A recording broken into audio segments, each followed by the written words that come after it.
Hi, இது வந்து Monday morning எடுத்த விலாக் தான். நாங்கள் பிச்சாவரம் போயிட்டு நைட்டு வந்து ஒரு 9:30 அந்த மாதிரி வந்தோம். ஏன்னா அங்கங்கே நின்று எல்லாமே வாங்கிட்டு வந்திருந்தோம். அதுக்கப்புறம் வந்து இடையில பெட்ரோல் வேறு தீர்ந்து போயிடுச்சு. நான் வந்து அந்த ஸ்கூட்டி எடுத்தப்பே நான் சொன்னேன் ஹஸ்பண்ட்டை, எங்கேயோ பெட்ரோல் ஸ்மெல் வந்துக்கிட்டே இருக்குது அப்படின்னா. அதெல்லாம் ஒன்றும் இல்லைன்னு சொல்லிட்டாரு.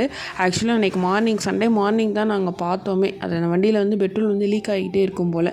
இனிஷியலாக 300க்கு நாங்கள் போட்டிருந்தோம் பெட்ரோல். நாங்கள் எங்கேயுமே போல், ஆரோவிலுக்கு மட்டும் தான் வந்திருந்தோம். அடுத்த நாளே தீர்ந்துருச்சு. ஆனால் வந்து பரவாயில்ல, நாங்கள் மார்னிங் கால் பண்ணி சொன்னோன்னேயுமே அந்த ரெண்ட் கொடுத்தவர் வந்து எங்களுக்கு வந்து திரும்பி வந்து புது வண்டியை வந்து விட்டுட்டு போயிட்டார். இது வந்து ரொம்ப பியூட்டிஃபுல்லாக இருந்துச்சு இந்த ரெசார்ட்டு. நாங்கள் வந்து சமந்தா இன்டர்நேஷ்னல் அப்படிங்கிற ரெசார்ட்டில் இருந்தோம். அதாவது ஆரோவிலோட இன்சைடில் ரொம்ப பீஸ்ஃபுல்லாக இருக்கணும், இயற்கையோடு இருக்கணும், நேச்சராக இருக்கணும் அப்படின்றவங்க இங்கே போய் நீங்கள் ஸ்டே பண்ணுங்கள். இங்கே வந்து இந்த ஹைலைட்டே என்னென்னா இந்த கோபால் தான். ஏன்னா வந்து டாக் லவ்வர்ஸ் எல்லாத்துக்குமே தெரியும். அவ்வளோ அது க்ளோஸாக இருந்துச்சு, எங்கள் பின்னாடியே இருந்துச்சு. எனக்கு பொழுது போனதே